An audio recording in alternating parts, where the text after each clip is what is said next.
നിലമ്പൂരിൽ അംഗം മുറുകുന്നു.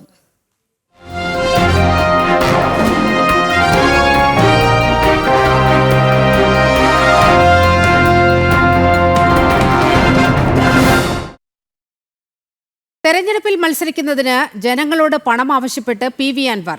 പ്രവാസികൾ ഉൾപ്പെടെ ഉള്ളവരോട് ഫേസ്ബുക്ക് പോസ്റ്റിലൂടെയാണ് പി.വി. അൻവർ പണം ആവശ്യപ്പെടുന്നത്. നാമനിർദ്ദേശ പത്രികയിൽ 52 കോടി രൂപയുടെ ആസ്തി ഉണ്ടെന്നായിരുന്നു അൻവറിന്റെ വെളിപ്പെടുത്തൽ. തനിക്ക് ടി.പി. ചന്ദ്രശേഖരന്റെ അവസ്ഥ ഉണ്ടാവാതിരിക്കാൻ സഹായിക്കണമെന്നും അൻവർ ഫേസ്ബുക്കിലൂടെ അഭ്യർത്ഥിക്കുന്നു. ഒരു തെരഞ്ഞെടുപ്പിനുള്ള മുൻകരുതലുകളോ പ്രിപ്പറേഷനോ എൻ്റെ ഭാഗത്തുനിന്നുണ്ടായിട്ടില്ല. അതുകൊണ്ടുള്ള സാമ്പത്തിക പ്രതിസന്ധിയെക്കുറിച്ച് ഞാൻ പറഞ്ഞിട്ടുണ്ട്. സ്വാഭാവികമായും ഇതിനോടൊപ്പം ഒരു ക്രൗഡ് ഫണ്ടിങ്ങിന് എന്നെ സഹായിക്കാമെന്ന് ആയിരക്കണക്കിന് ആളുകൾ മെസ്സേജ് അയച്ചിട്ടുണ്ട്, പലരും വിളിച്ചിട്ടുണ്ട്. നിങ്ങൾക്കൊക്കെ കഴിയുന്ന വിധം നിലമ്പൂരിലെ വോട്ടർമാർ ഒരു 10 രൂപ മാനസിക ധാർമ്മിക പിന്തുണ അർപ്പിക്കാൻ വെറും 10 രൂപ അല്ലെങ്കിൽ 1 രൂപ വെച്ചിട്ട് നിലമ്പൂരിലെ വോട്ടർമാർ ഈ അക്കൗണ്ടിലേക്ക് അയക്കണം. വിവരങ്ങളുമായി അരുൺ ആലത്തൂർ ചേരുകയാണ്. അരുൺ, 52 കോടി രൂപയുടെ ആസ്തിയുണ്ടെന്ന് പറയുന്ന പി.വി. അൻവറാണ് ഇങ്ങനെ നാട്ടുകാരോട് പണം ആവശ്യപ്പെടുന്നത്. എന്ത് ധാർമ്മികതയാണ് പി.വി. അൻവറിന് ഇക്കാര്യത്തിലുള്ളത്? നിലിമ, തീർച്ചയായിട്ടും നമുക്കറിയാം, കഴിഞ്ഞ ദിവസം ഈ നാമനിർദ്ദേശ പത്രിക സമർപ്പിച്ച സമയത്ത് ഓരോ സ്ഥാനാർത്ഥികൾക്കും എത്രമാത്രം ആസ്തിയുണ്ട് എന്നുള്ളത് സംബന്ധിച്ച് വിവരങ്ങളൊക്കെ വാർത്തയായതാണ്, മാധ്യമങ്ങളിലൂടെ പുറത്തു വന്നതാണ്. അതിൽ പി.വി. അൻവറിന്റെ ആസ്തി എന്നുള്ളത് 52 കോടി രൂപ എന്നുള്ളതാണ് കാണാൻ കഴിഞ്ഞത്.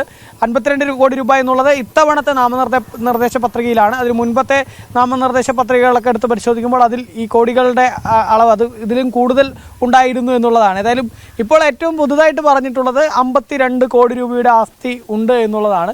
പക്ഷേ ഇത്രയും 52 കോടി രൂപയുടെ ആസ്തിയുള്ള പി.വി. അൻവർ ഇപ്പോൾ ക്രൗഡ് ഫണ്ടിങ്ങുമായി രംഗത്തെത്തിയിരിക്കുകയാണ്. Facebook പോസ്റ്റിലൂടെയാണ് PV. അൻവർ ഇത്തരത്തിൽ ക്രൗഡ് ഫണ്ടിങ് പൊതുജനങ്ങളോട് പണം ആവശ്യപ്പെട്ടിരിക്കുന്നത്.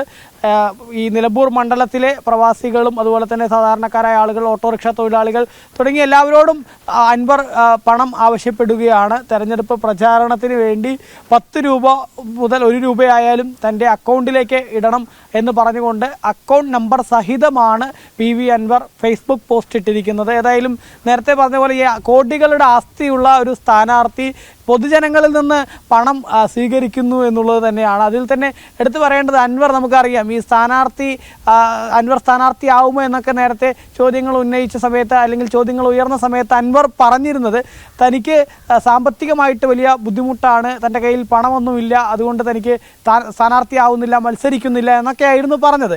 പക്ഷെ പിന്നീട് മത്സര രംഗത്തേക്ക് വരികയുമായിരുന്നു എന്നുള്ളതാണ്. ഇപ്പോൾ നിലവിൽ ഏതായാലും അൻവർ പറയുന്നത് തൻ്റെ കയ്യിൽ ഈ 52 കോടി രൂപയുടെ ആസ്തി, അത് ഈ നാമനിർദ്ദേശ പത്രികയിലൊക്കെ പറയുന്നുണ്ടെങ്കിൽ പോലും അതിൽ പലതും മിച്ചഭൂമി കേസിലാണ്. അതിൽ നിന്ന് തനിക്ക് ഭൂമി വിൽക്കാനോ പണം എടുക്കാനോ ഒക്കെ കഴിയാത്തൊരു സാഹചര്യമാണ് എന്നുള്ളതാണ് അൻവർ പറയുന്നത്. അൻവർ പറയുന്ന ഈ കാര്യമൊക്കെ എത്രത്തോളം ശരിയാണ് എന്നുള്ളത് വലിയ ചോദ്യമായിട്ട് ഉയരുന്ന ഒരു സ്ഥിതിയുണ്ട്. അത് പൊതുജനങ്ങൾക്കാണെങ്കിലും അതല്ലെങ്കിൽ മറ്റ് ആളുകൾക്കാണെങ്കിലും ഒക്കെ വലിയ സംശയമുണ്ട്. അൻവർ പറയുന്നത് ഈ ഇത്രയും 52 കോടി ആസ്തിയുള്ള ഒരു വ്യക്തി ആ പണത്തിൽ നിന്ന് 1 രൂപ പോലും തെരഞ്ഞെടുപ്പ് പ്രചാരണത്തിന് എടുക്കാൻ കഴിയാത്ത സ്ഥിതിയാണ് എന്നൊക്കെ പറയുമ്പോൾ അത് എത്രമാത്രം ശരിയാണെന്നുള്ളത് ഒരു വ്യക്തത ഏതായാലും ഇല്ല. അൻവർ നിലവിൽ ഏതായാലും പറയുന്നത് തനിക്ക് ഒരു തുണ്ട് ഭൂമി പോലും വിൽക്കാൻ കഴിയുന്നില്ല, അതൊക്കെ മിച്ചഭൂമി കേസിലാണ്. അതുകൊണ്ട് തന്നെ തനിക്ക് ഈ തെരഞ്ഞെടുപ്പ് പോരാട്ടത്തിൽ മത്സരിക്കണം, തനിക്ക് ടി.പി. ചന്ദ്രശേഖരൻ്റെ ഗതി ഉണ്ടാവാതിരിക്കണമെങ്കിൽ തന്നെ അകമഴിഞ്ഞ് പിന്തുണയ്ക്കണം എന്നൊരാവശ്യവുമായിട്ടാണ് ഇപ്പോൾ ക്രൗഡ് ഫണ്ടിങ്ങുമായിട്ട് പി.വി. അൻവർ രംഗത്തെത്തിയിരിക്കുന്നത്. ശരി, അരുൺ ആലത്തൂരാണ് വിവരങ്ങൾ പങ്കുവച്ചത്.